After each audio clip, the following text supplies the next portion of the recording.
Can we just give John some praise over here for all those times that we've been ripping on him for buying Daniel Jones cards, and Daniel Jones is now making the comeback. Johnny sold some cards for profit. Not even profit, man. You what? Quadrupled your money? Probably more. Mm-hmm. Man, sucker born every day. Right.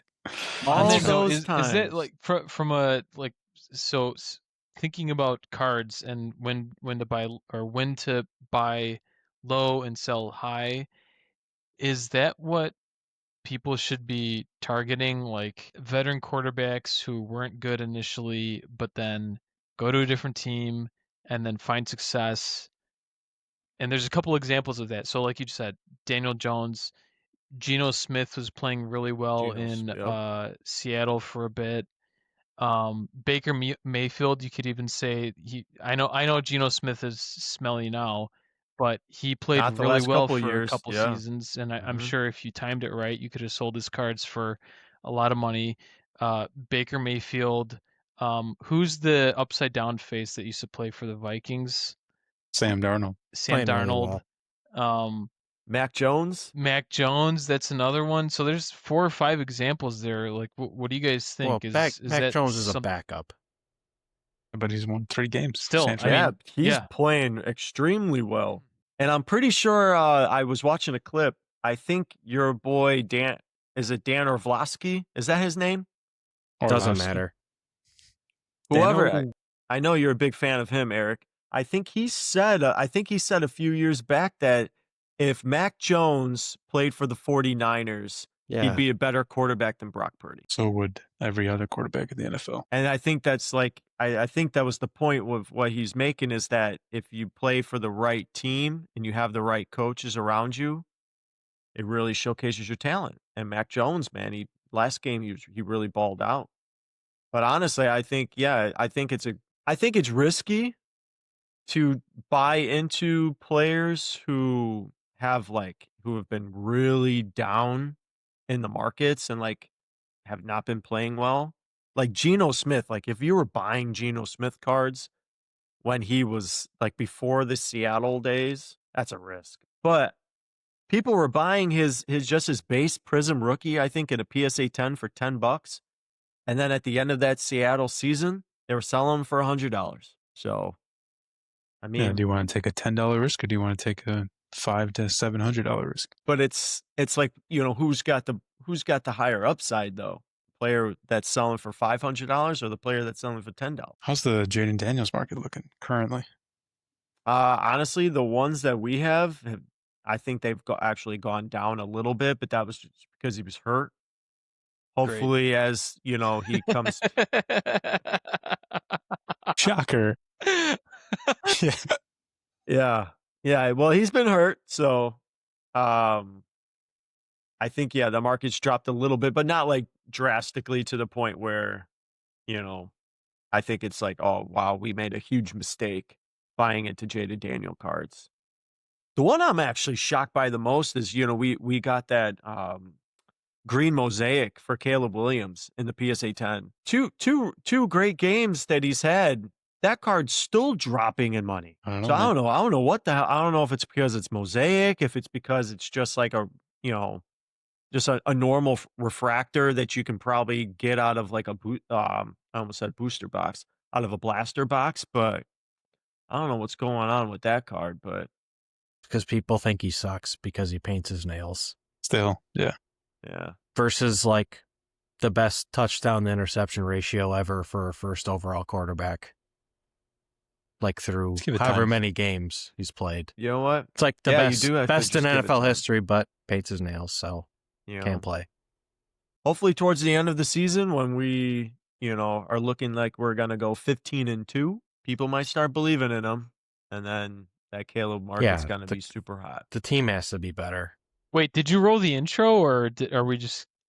Shit. Roll the intro.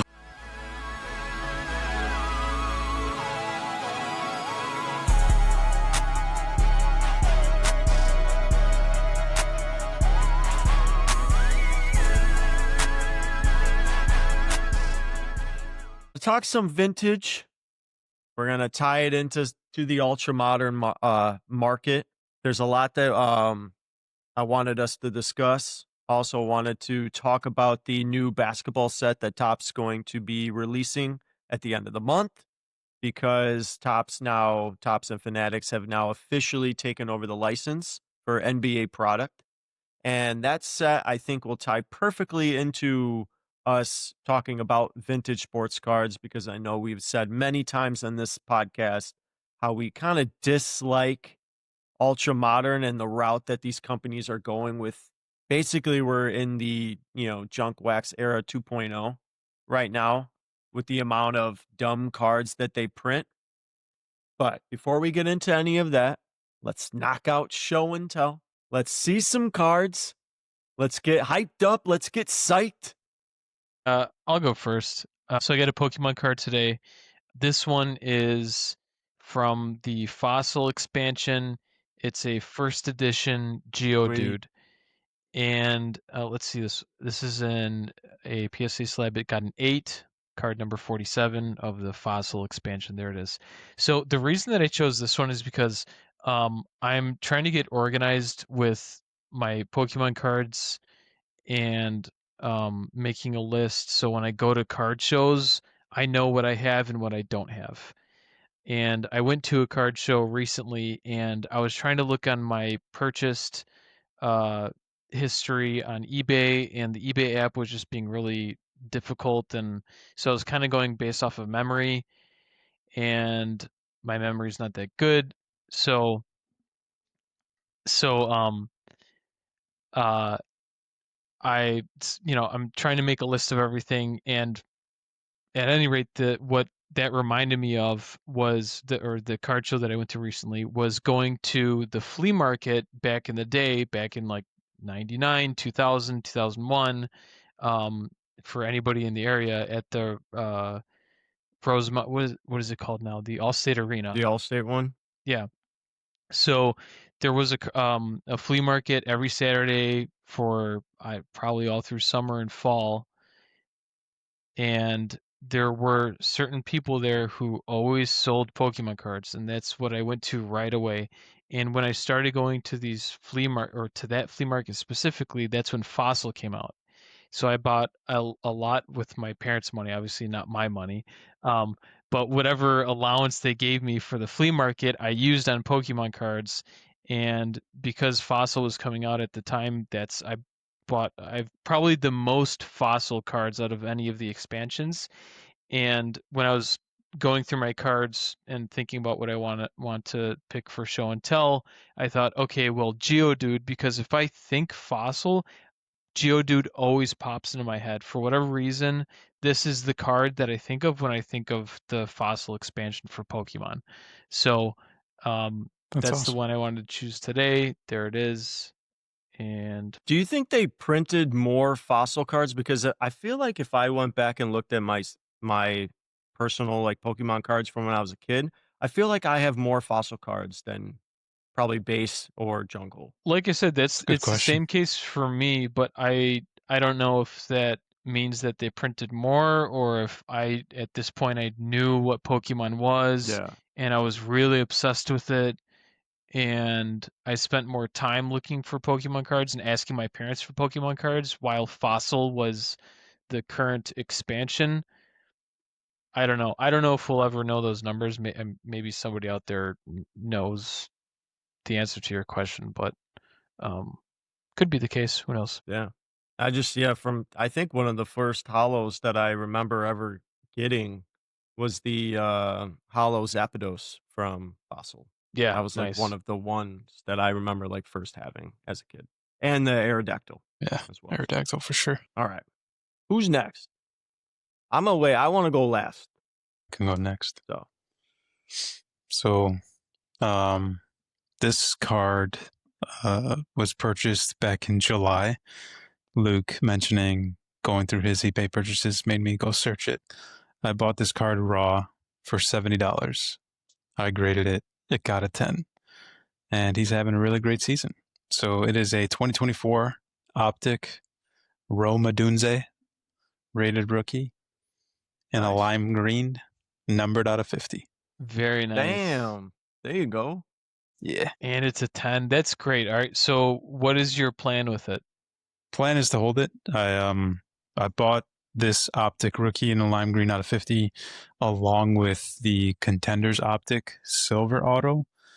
The auto got a 9 and I'm still deciding whether or not to keep or sell that one. I think I'm going to sell it and try to buy a 10 of the auto.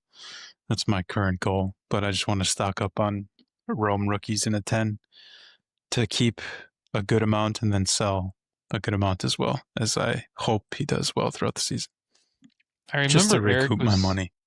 Yeah, and I remember Eric was talking about buying Rome rookies recently. The 101. He sent. Yeah, I was about to say he sent the 101. Maybe we should have bought it because Didn't we? not long we after offered on it. We did. Oh, we did.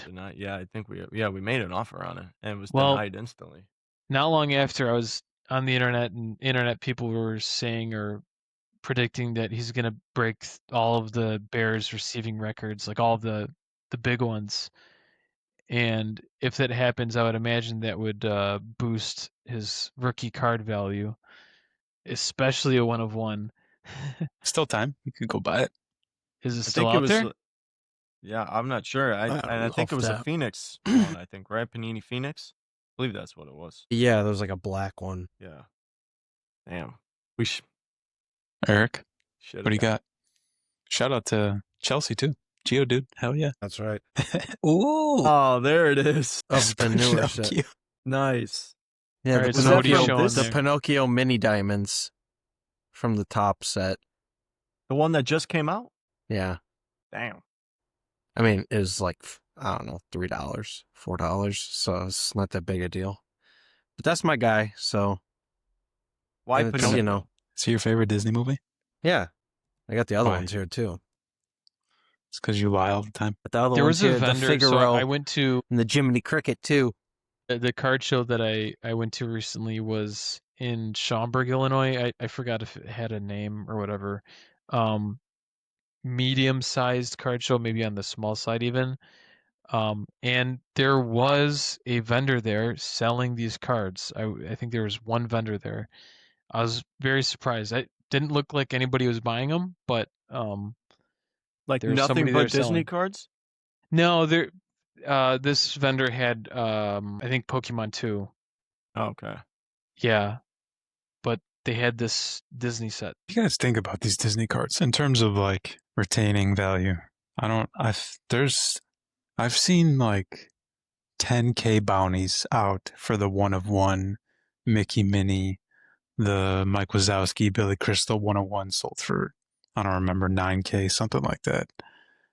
I don't know, man. I'm personally on the fence. I don't think that they're going to hold value for a long time. If people are spending all that money just to keep them PC and don't care, then right on. But that's a big risk. I mean, if you're looking at it from hey, I'm gonna buy these, I'm gonna sell them, or I'm gonna grade them and try to sell them. Unless you're hitting a 101, I don't know, man. That's rough. I mean, okay, let's toss it out there. What would you rather get, the Disney set or the SpongeBob set? If somebody had both the hobby boxes sitting right in front of you, which hobby box are you taking? Good question. Because these SpongeBob cards are going crazy too. I genuinely have no interest in either of them. Besides to like if I can find a Hercules card for $3, I'll buy it and keep it, like Eric's doing. But if I'm trying to buy it to resell it, I'm not spending 300 plus on a hobby box. Why would why would these. you try to buy one of these cards in order to try to resell it? Because I feel as if, like, first off, how are you gonna buy into a character and understand that, like, oh, I think this market's gonna go up? Like, you know what I'm saying? You're obviously gonna buy into a character like Eric did, where he's gonna buy somebody that he really enjoys. You know, probably a memory that he had from a kid, you know, watching one of the movies. Like, so I feel like that has to be the only people that really are buying into these cards. Like, if you're buying into a break, like you know, Mama Breaks, she was ripping ton of Disney cards. You know, so you're probably just gonna enter a break. You're gonna pick Pinocchio as your character, and then you're gonna hope that you end up getting some pretty sweet Pinocchio cards. Yeah, then I get outbid. Is that Do what you happened? think that Do you think that Yes. would you consider Disney like similar to Pokemon? Like, what's the difference between buying Pokemon cards versus Disney in terms of popularity? You think Pokemon is more popular than Disney? There's Right no now, yeah. there's no Yeah, game Pokemon's aspect more. to these Disney Yeah. cards. Yeah, because Pokemon, That's you're true. still like playing. Like now, obviously Disney has their Lorcana cards, which is different from these cards. But I still think Pokemon right now is more sought after than Disney. But I mean, you're catering to the non-sports collectors out there, because there's not much. We have some like superhero cards, like, Marvel gets, cards and Yeah. DC will Yeah. put cards out and stuff, but even those have not been good.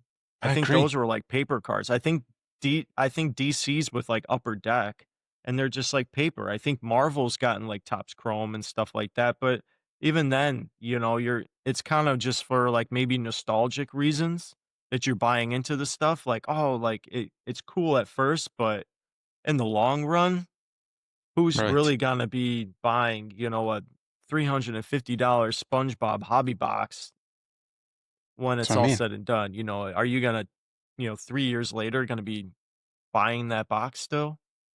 I will if it's cheaper. If it's cheaper, yeah, sure. If it's like $50, Yeah. I'll rip one, but I'm Yeah. not gonna Yeah. buy it at 350. I agree with you. But it's just Fanatics and Top's way of, I think what Luke said the last time we recorded, it's just, or Luke or Eric's, one of them said, it's just their way of integrating that fan base into collecting cards, Mm-hmm.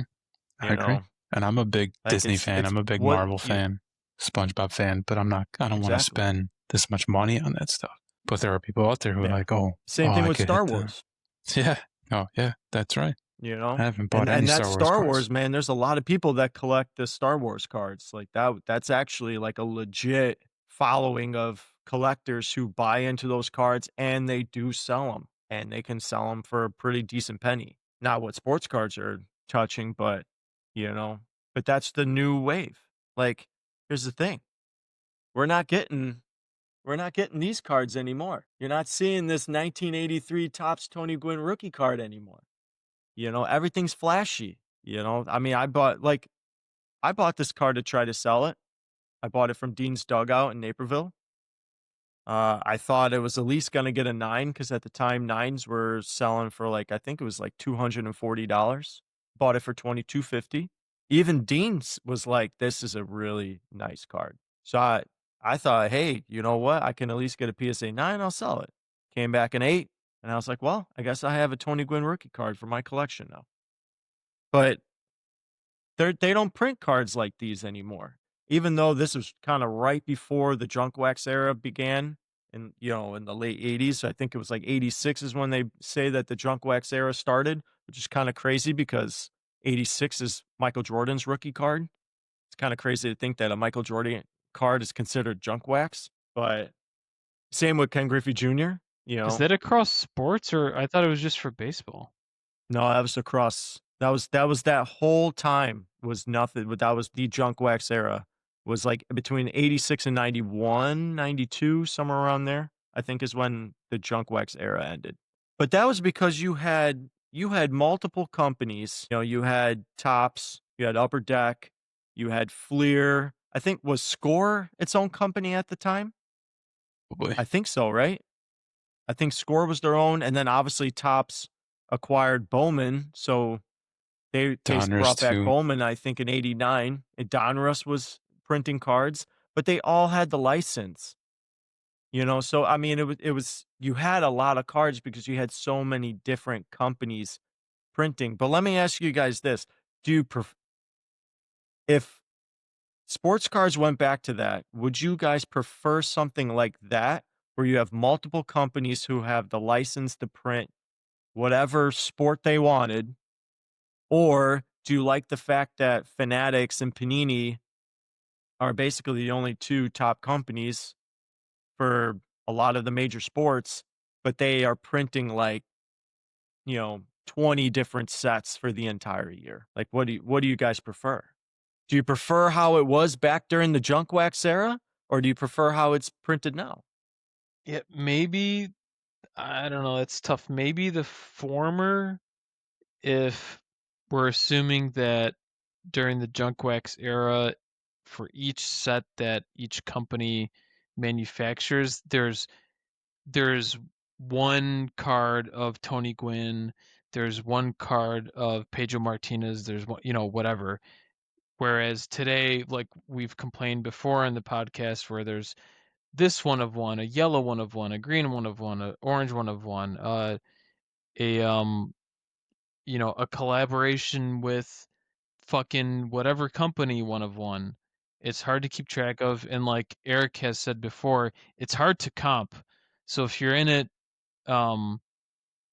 for the money, just like from a business perspective, it's hard to comp. But I'm sure there's upside to that too, because on the other side of the coin, during the junk wax era, it's called junk wax because there's not a lot of money in it. But as a collector, I think I'd prefer the junk wax just because it seems like more of a true collectible card rather than an investment.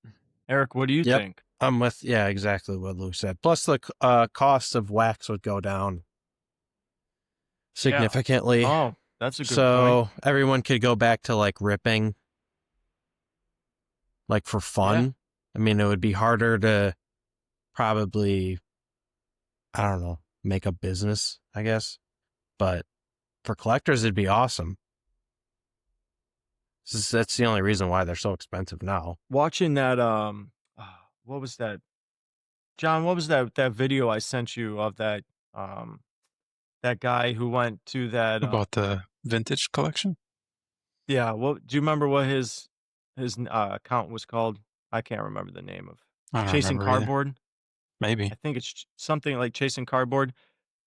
And the older gentleman that he was looking at the collection for, and he was talking about the 50s baseball set and how each set cost 5 cents and an entire box was $1.25. Why can't obviously I know we can't get back to the days where we're buying entire boxes for $1.25, but to Eric's point, which is something I never even thought about, is if they got back to that point where it's just, you got one card in the set, that was it, that's what you chased. Yeah, it would actually bring down the cost and you would get back to the collecting part of the hobby, which is what we all should be doing.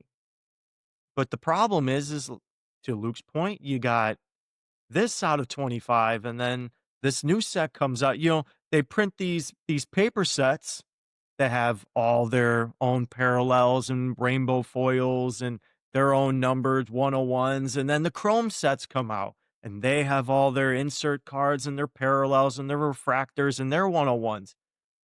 And then Panini Contenders comes out and they have a paper set. And then they have Panini Contenders Optic, and they have it's just a big turnoff for me. It's big turnoff. And here's the problem. Here's the problem, though. The moment those Chrome cards come out, who gives a shit about the paper, man? Nobody. So all that paper just becomes garbage. And it's to some people, like, they'd be like, oh, that's not garbage. Like, those are still fun to collect. But in reality of the hobby, in today's hobby, it's garbage now. It's like you're almost hurting your own sets. You know what I'm saying? Like the companies are hurting their own sets because now who's going back and buying that set? Nobody's going back and buying that set.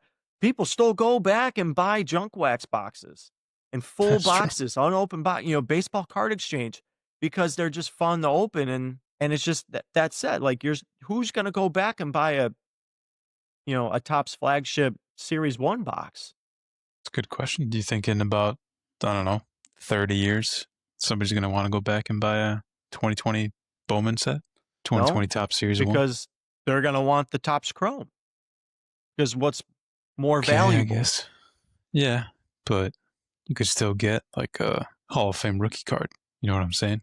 30 years from now, if Bobby Witt is like on his way to being a Hall of Famer, and I want to buy some Bobby Witt rookie cards, and I can't afford to buy like a 2020 Bowman, maybe I could buy 2021 Topps Series 1 or something.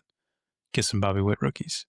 But to your point, the price of those boxes. Oh man, they might. I don't know. Will they be more than what they were when they came out? I doubt it. I mean, yeah, I think eventually. I mean, I guess But it depends on the players that are in yeah, the set.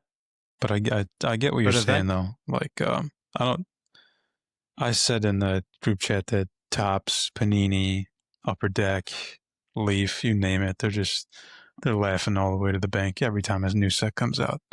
Because they not much don't care. Panini anymore, but Yeah, they don't care that the paper optic paper contenders came out, and then now they're going to release their optic contenders. They don't care. Yeah, Like, all they right, don't yeah, care. thanks for buying No. both. So thanks for buying all those paper. Here's the Chrome. Buy these two. And people are like, okay, I'll go buy it. And then Panini's just counting their money. So they're killing the set, quote unquote, but they don't care at all about that. They just want to make sure that they get paid. And they're going to get paid because there are people in this hobby now who just want what's best, want the next big thing. So yeah, you might have a paper rookie of Daniel Jones, but I have his optic rookie. So sucks to be you. And that's just kind of the way things are now. And to answer the question, I don't own any Daniel Jones cards. So to answer the question completely, I would prefer the junk wax way, only because it's gotten to the point now that it's too much. It's too much for anybody who wants to get into cards as a collector, like too much including what? Pokemon. Money? Too much money. Too many so versions of a you card. need more people. Yeah, because if you're complaining about there's too many cards now, if you gave the license to all these other brands, it's going to be 4 times more cards. That's what my question was going to be. So, are you when you say like repeat the junk wax era, are you putting no limit on every company printing as many cards as they want? Yeah. I would give every company the right to be able to print what they want to print, and give Upper Deck the right to be able to print baseball cards again, to print basketball cards again. You know what? You should have allowed Panini to be able to keep their license. But let's go back to that. Let's go back to where I can just go, and if I prefer Panini over Tops, well, then I'll just buy the Panini cards. Or if I prefer Upper Decks over Panini, then I'm gonna buy the Upper Deck cards. Because that's how it was. You bought, or as a collector in the hobby, now I can collect my favorite player's rookie card from all these different companies, like I'm assuming people do with Ken Griffey Jr. Yeah, for sure. They can collect his Fleer rookie. They can collect his Bowman rookie. They can get his Tops Traded rookie. They can get his Upper Deck rookie. They can get his Score rookie. They can get his Donruss rookie. And he's got all these different rookies. And guess what? It's all just one card. You go and find one card. I don't need his out of 10. I don't need an auto of his. Like, I just, you know what? I'm going to have every single one of that card.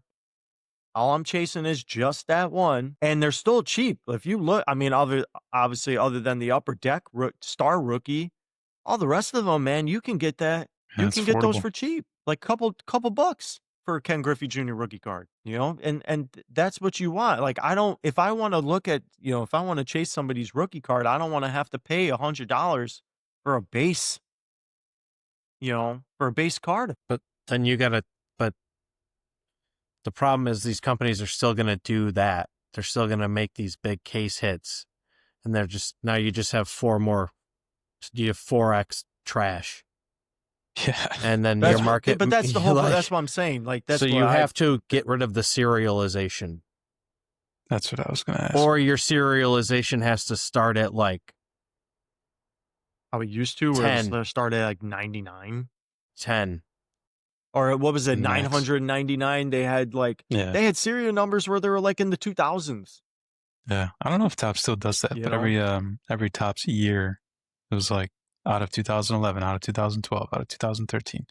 I think they still do it, but I don't know. I think they still do. They do it in the paper. Now, it's actually a good thing that you brought it up, because I'm about to pull it up right now. We can talk a little bit about the new Topps basketball set that they're going to release on October 23rd, because something that they are doing, I don't think they're doing for the year, but there's players like Jalen Brunson He's number 11, so they're giving him an out of an 11 card. So I think that's something that they're giving for certain players in the set.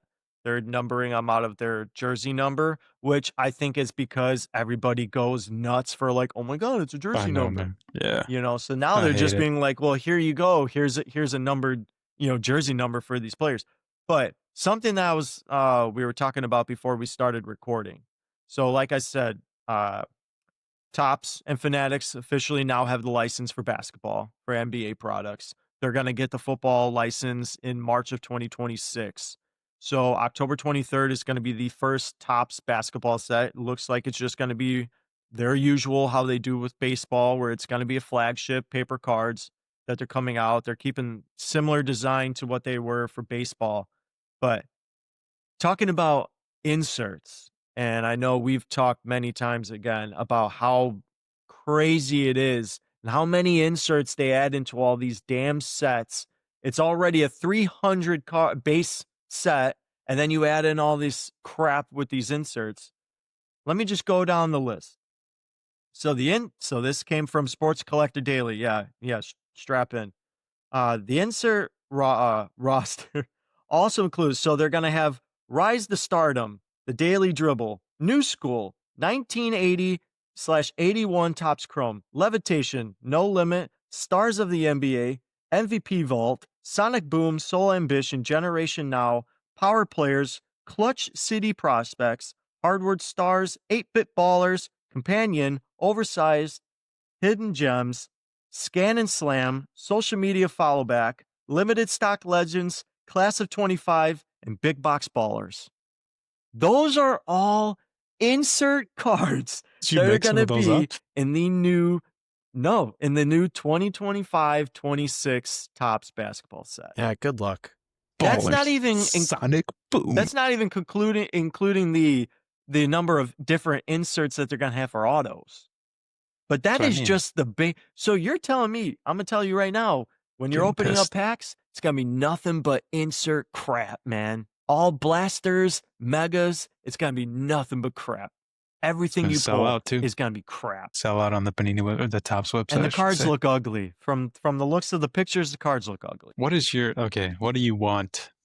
If you were, I guess, what the hell's his name? Michael Rubin? If you were the owner of Fanatics / Topps, what would you do? What's your if you're going to release a Topps basketball set, you're getting rid of all these inserts. I'm assuming you're getting rid of a large chunk of these numbered cards. What's your plan to make the box? One, we want cards to be more affordable. We want boxes to be more affordable. And we want to get rid of all these junk cards. Like how do you do that as the person that's creating the cards? I would do what they did during, vintage sports cards during junk wax era. But like we were talking about in the group chat a few days ago, limit the amount of serial numbered cards. Go back to, sure, you want to keep a 101. That's what everyone chases. Keep your 101s. Keep your out of 5s. Keep an out of 50. Out of 150. Done. That's all you get. Do you think that would lead to prices going up or down? Like if you want to buy this box, because that's where I'm at currently. I'm like, I want to get rid of all this stuff, and I want prices to go down, but I'm like getting the opposite of what I want. I want less cards and lower prices. I'm getting more cards and higher prices every single release. You know what I'm saying? And I don't know how to fix that. Yeah. I don't. Yeah, you know what? I mean, honestly, it probably the first thought in my head was like, damn, you're probably right. It probably would make the prices go up because now there's less for people to chase. But that also could make it go down because there's less for people to chase.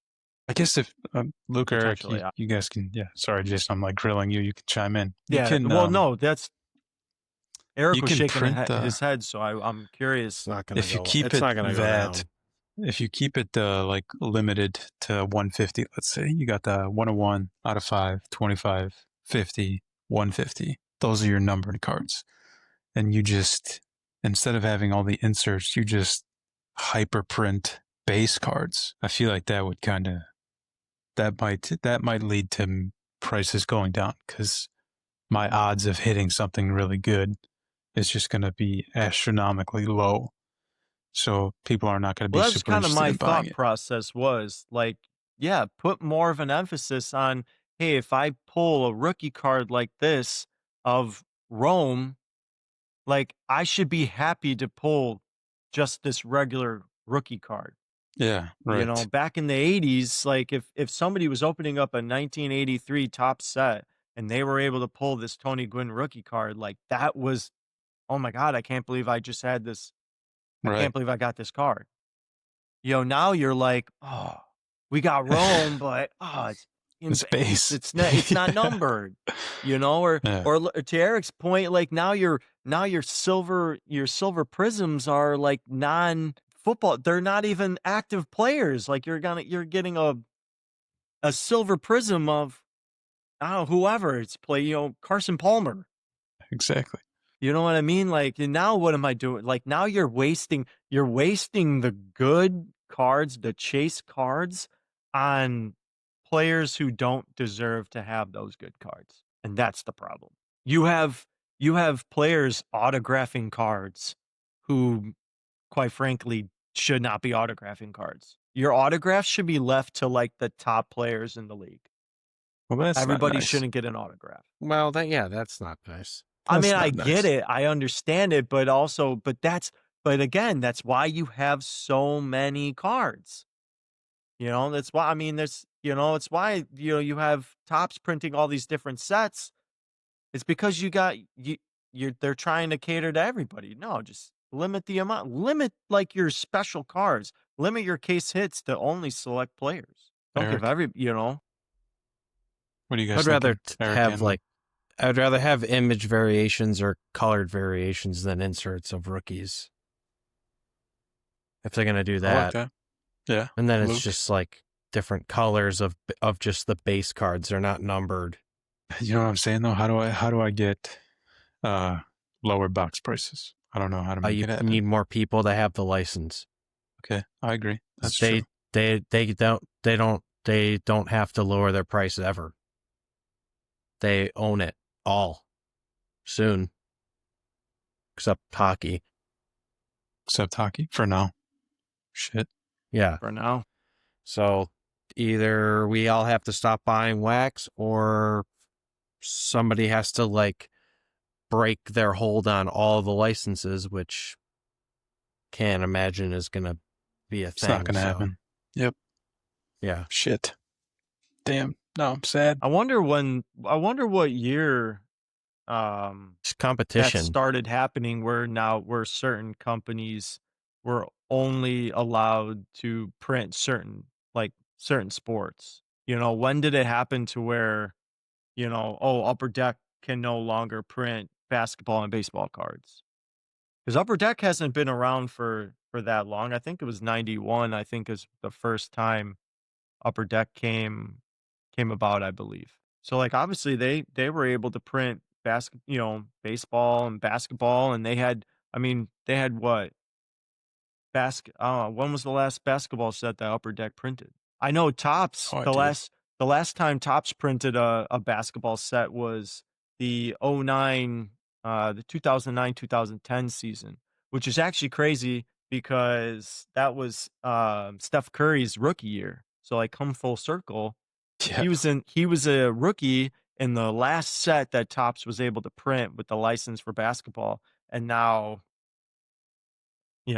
he's getting, he's gonna be a future Hall of Famer, and now they brought it back. Luke, But I any remember I thoughts? wonder when that happened. On numbered cards and variants and stuff. Yeah. What would you do if you were If I was who? the owner of Topps and you had all these licenses? Now they're gonna have NFL, NBA, and MLB. Like, what is your take it as a collector, because I don't want to hear the business decision to just Yeah, the two print the two different like totally different responses. yeah. I think you Please. probably already know Yeah, I don't what want I to would hear say it. if I was a top. uh, well, if I am a collector and there's nothing I can do about it. I don't, as you guys know, I don't really collect sports cards too much, but if I did, I guess I would be revolting against it and just stop collecting sports cards aside from the ones that I really want. Because just to reiterate, I hate the numbered cards. I hate all the variants. I hate the inserts.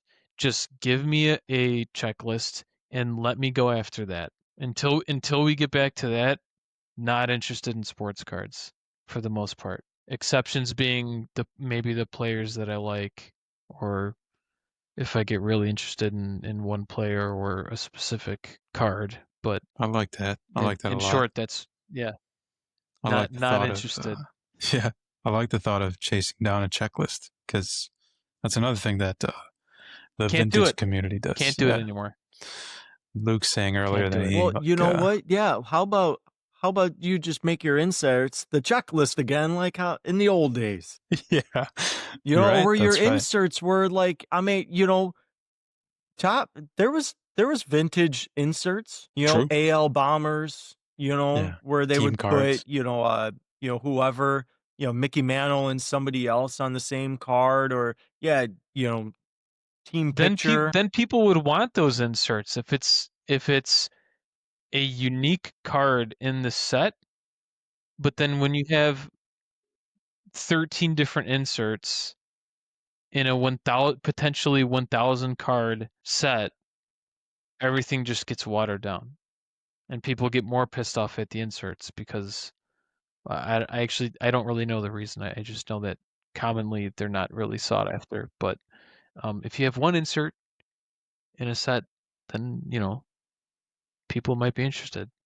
Feel like when I've ripped junk wax boxes that I've gotten from Baseball Card Exchange, there is not that many insert cards that you end up pulling. There's always like one of them is always the checklist. That was always one thing that they put in there. They would put the checklist in there. And then you might have like a manager card or something like that they threw in there, which I guess maybe could be an insert card because they're not a player.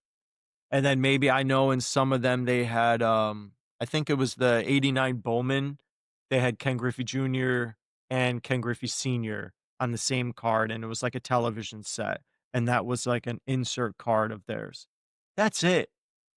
People get mad about the junk wax era, but they were just printing massive amounts of the actual players, the actual cards. Now we are in this junk wax era, but it's nothing but all this insert crap. Yeah, you're Like right. We're in junk wax era number 2. 100%. It's just that it looks different to us. Yeah, And it's it way is more very expensive. different. Yeah. Because back then, yeah, there was only a couple, and it was cool to get one of the insert cards, like back in Yeah, the 50s and the 60s. yeah. That was cool. I wouldn't be upset. There's a Duke Snyder card that I just came across and looking at Duke Snyder cards on eBay of him and Willie Mays Hell of a on the card to same have. card. Cool. I'll collect it. Awesome. Yeah. How cool is Gimme. that card? Thank you. Yeah. Give me that card. That card's awesome. I don't need some like galaxy in the background of, Sal Frelick and the inserts to the moon. Like, I don't need that. What does that have to do with like anything related to, you know, That's a good question. like What's the that's point of it? nothing related. Like all of these, like what is the point? Why don't you just give us like a couple inserts and then call it a day, or just make the inserts of again the top players and put two of like, put LeBron and Steph on the same card and say this is our insert. You A good know, insert. It's a really good insert. or just the stat leaders, how they used to in the '60s, where they would put the stat leaders, RBI leaders, home run leaders. Just do that. Give us Yeah. stats. I guess. I don't know. It's a really tough. Now you're making me think. Like, why do they put all these inserts in? Like, do they just have to print a certain amount of Can't cards believe every the single set? community of the hop. Yeah, Like, what's the reason? probably I don't know. to me to yeah. I don't know. I have no idea what like. I want to be in the meeting room Yeah, when me they too. decide. Okay, guys, it's time to print. It's the new year. Let's put the set out. How many inserts? Oh, you guys want 20 in there? Nah, make it 25. Yeah, Like, right. who's saying like, "Oh, I think it's actually a really good idea to do gridiron gang," like, and put an insert in there, like, "But what do we need that for? How about let's just maybe, I don't know, print more of the players, because that's what matters most. Let's give them more rookie cards to collect and, put in their collections, not these crap that's just gonna go right in the garbage," Yeah, that's not it, you man. know?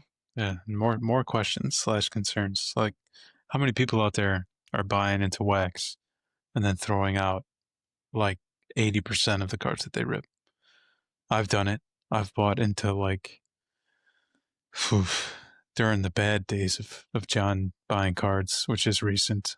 I would buy like into multiple cases of Bowman, and I get all this paper Bowman. I pull out maybe like one version of that card of that player to keep it in like a stack, and then I throw out the rest. Like, what? How many people are doing that? And I'm assuming it's a lot. Yeah, because So you can't. what am I going to I, do with I'm all these I'm cards? assuming like subconsciously you're not even thinking about completing a set because It's impossible. I don't even know how many cards are in a set. 1,000. How are you You're going to collect a chasing you're thousand chasing cards? 1 or 2 players, and that's it. That's You all you can't care do it, about, and especially it's like you especially if you almost need the have one. it's You'd almost have to like you get have the 101. blinders on. You have tunnel vision, and if you're not pulling, maybe the 3 top players, everything else automatically is trash, trash, trash, trash. Yeah. So what are like John? I'm assuming what's going on is when you rip any cards like that. I don't know if you're actively thinking this, but rip all these cards, you find the 2 or 3 or 4 that you want, and then you're left with 200 that, okay, like I have 200 of these cards, some of them are duplicates, but there's still 800 remaining if I want to complete the entire set, numbered cards included, variants included, which we know is impossible because one of Mm-hmm. ones are out there and or one of 5 or whatever the Yep. fuck. Yeah. Um so then you're left thinking like, okay, well, I know completing a full set isn't always possible, but I'd like to get somewhat close, but we know we can't get close. So It's then you're fun. just left with like at least what I would perceive as just fucking cardboard paper that means nothing to me. Yeah. Just takes up space. So I I have throw it nowhere to out put it. Yeah. or recycle it Dude, or like take it to the Goodwill. I've never thrown out cards. I take it to Goodwill or something like that. I've done that But too. that's when I don't collect sports cards. I know I've already said it once or twice on this episode, but when we rip our sports cards and we take our shit to Goodwill, like that, I already know that's what we're gonna do going into this because we're not fucking completing a set. Exactly. Can't. No It's way, impossible. it's not possible. And that's the point. So it Like, takes the fun out of it. it does. Yeah. There's no one is ever going to complete any set going from like 2020 to now, maybe even before 2020, to be honest. Unless you have Any, a shit ton of money, yeah, man. exactly. Unless you are like a billionaire, because you'd have to buy the 101 from every single player, the out of 5 from every single player, the out of And 25, out of just to 50s, compare it to, the autos. Good God. I know I talk more about Pokemon, but to compare it to Pokemon, like let's take 151 for example, which came out recently within the past year or two. Eric and I were collecting that, and there are secret rare, special illustration rares and stuff like that. So it's becoming more difficult with Pokemon, and there's Pokeball and Master Master Ball Ball. reverse hollows, but it still feels possible because I think Eric and I ripped like 3 or 4 Japanese booster boxes each, and we got like 80% Yeah. of the checklist.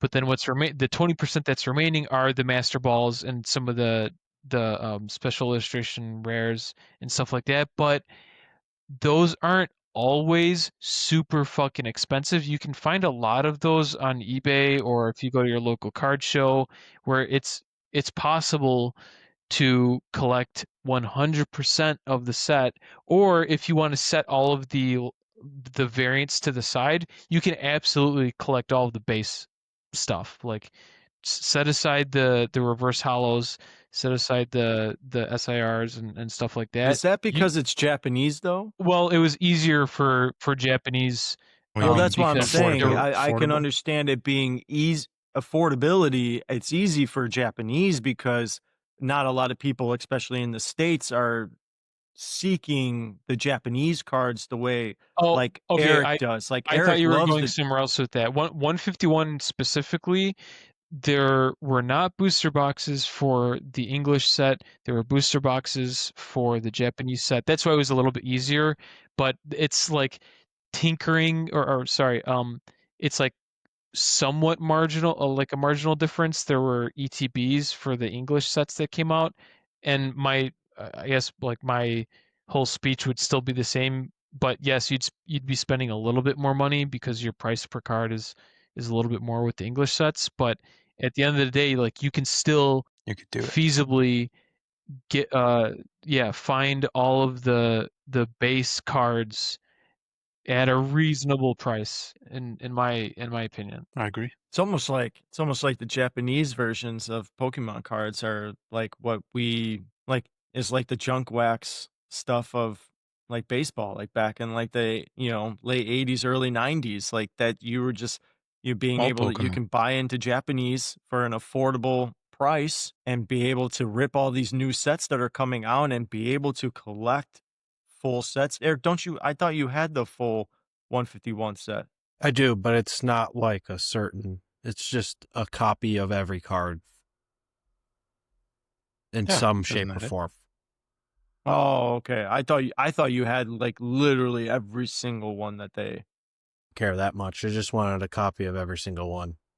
that's still cool. Like Yeah. seeing that's the thing. Like you were able, but like in English, that'd be way tougher. Especially if you were trying to rip in order to pull versus like buying each card like individually. Like trying to actually rip them and doing there's no way. There's no way you're gonna complete a set in today's hobby of you can might be able to complete a set of a single player, but That's if what I you're was gonna trying to say. complete the entire set of an actual like, like this new basketball set coming out, there's no way you're ripping that and completing the set.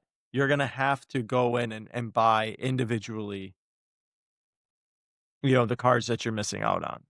And it's gonna be probably the most expensive cards that you're gonna have to So if people are creating sets of modern cards, they're always like posting rainbows. They want to get the one player's rainbow. I want this player's super. I want this player's red.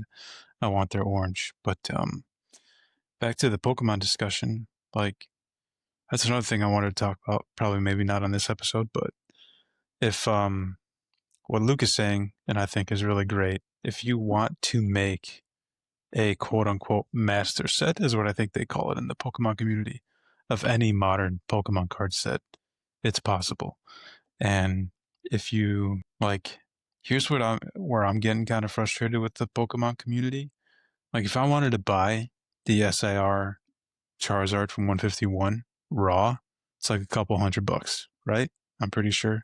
I don't know if anyone can confirm that, but it's less than $1,000 raw. But if you want to buy it in a PSA 10, it's like pushing $1,000. It might be pushing even more, and that's how people start pricing their boxes, and that's kind of making me really upset. Like, if I want to build a master set of 151, I could probably buy every single card of that set raw for the cost of buying, like, I don't know, 10% of the top chases in a PSA 10. So that's what I think Luke's point is in terms of collecting. And I'm like 100% with Luke on that. That's awesome to me. If I want to go build every single modern Pokemon set that comes out, yeah, I'll be spending a good chunk of money. But compared to trying to do it in any other card world, especially now that Topps has entered Marvel and Disney and all these other things, it's going to be almost impossible. But yeah, that's all. That's all I wanted to say there. I think yeah, I think we can end on that one. But I think if you're entering today's hobby and you're looking to get back into completing sets, I think you just gotta pick a certain player, pick a certain character, pick a certain Pokemon, and just that's the Pokemon I'm a collect, or that's the player I'm gonna collect. Like Eric. I'm sure Eric can probably, maybe not. I don't know if Pinocchio has a 101 in the Disney set, He does. but I think it's more doable for Eric to be able to collect the entire run of Pinocchio cards than it would for him to actually complete the set. And I think that's probably what a lot of collectors are doing now. They have such a focus. There's so many cards out there, but they only care about this player, they only care about that character. And I think that's the only way you're doing it in today's Yeah, hobby. I agree. Those days of being able to just buy a hobby box for $50 and be able to just, all you're doing is ripping the same base card, but this is that person's rookie card, that's that person's rookie card, you know, those days are Yeah. done. Not to mention trades, man. Not to mention trades for the sake of like Pokemon card trading. You know what I'm saying? Pokemon card trading when we were little, transported into sports cards, like modern, for I guess technically vintage. But if you're ripping packs of junk wax, or you're ripping packs of our version of the modern junk wax, and you pull something, you're like, oh, I have this, I don't need this. Do you want it? Trade me this. Trade me your Billy Ripken for my freaking a Fred McGriff, so I can, because I already have this Billy Ripken. You know what I mean? That's another thing. Trades were being made for the sake of completing a set. Now they're being made for value. Like, I'm not going to trade Value. I'm not going to trade you my Bobby Witt rookie. I'm not going to trade you the Shohei rookie for your whatever rookie because mine's more valuable. But yeah, you saying that made me think about trades because I never trade anything currently. Or even back then, I don't even remember. Yeah, I don't. I've never done that. Back then, I traded cards like Pokemon. Not anymore. I'm not trading my cards now. But we can end on that one. We were kind of all over the place. I don't even know man. what was the topic of conversation. This Bunch of junk idiots wax era talking. 2.0, man. Just, we're in another junk wax era, and it's only gonna get worse. Yeah, It's only gonna get worse with Topps taking over these licenses, man. that's the sad thing. Topps loves insert cards. There was a time where I was excited for Fanatics to get the license, and I was hoping that things would be fun again, but it's not looking good. I'm getting nervous and anxious. Well, we'll see. We'll have to see how this the rest of this year goes. We're gonna have to see how 2026 is, and then we can kind of make our decisions based on that, man. Did they release a price for how much a hobby box is going to be for this Topps basketball? I don't. Does anybody have any guesses? I think we we should make guesses on how much one hobby box is going to be. My guess is probably gonna be like 300, maybe 2. I don't know. Maybe they might keep it the same as like how Series 1 is. So hopefully it's like 150. Who knows? 150, $200. Hey, Okay. man, Cooper Flag, cover athlete, man. Yeah. He got the cover, so I think a hobby box is going to be at least $300. I wouldn't be surprised if they list them for 400. And a case is going to hopefully be not 400 5K. for paper. Hopefully not. First top set in a long time. Jeez. Luke, Eric, any guesses? Predictions? More than what I have no I would idea. be. I don't care about basketball. I don't care about basketball just to start. So I don't care. So good luck to all you people out there. Have fun with your inserts. Yeah. Have fun with your 50 insert cards. There are gonna be more inserts Sonic. than actual players. That's awesome. Yeah, Sonic Boom. Companion. What the fuck is that? What does that even mean? I don't know. Maybe it'll just be us four on a card. Yeah. Gang's all here. Great. Satisfied All right, love John. card? I should buy that card. All right, I'll wrap it up. I'm sorry. right. Thank everybody for listening. Wrap it up, baby. Yeah, these podcast episodes are just rants now. We don't talk anything. We just make things up along the way. We think about things to talk Rants about. and So tangents. that's it. That's the new name of the podcast. Rants and Tangents with Four Stooges. Book it. Copyright it. Thank you everybody for listening. You can Going on listen to tour. listen to the Jelly Cards podcast on Apple and Spotify, and also on YouTube. Please follow us on YouTube. Subscribe to the YouTube channel.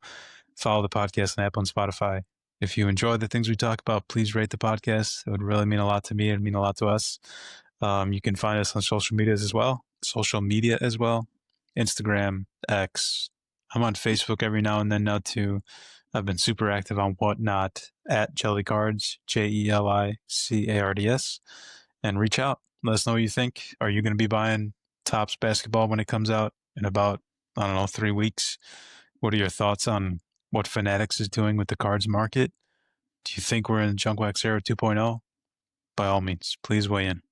And yeah, hope everyone has an amazing weekend, an amazing week ahead. And as always, keep spreading the love of this hobby from your friends at Jellycards.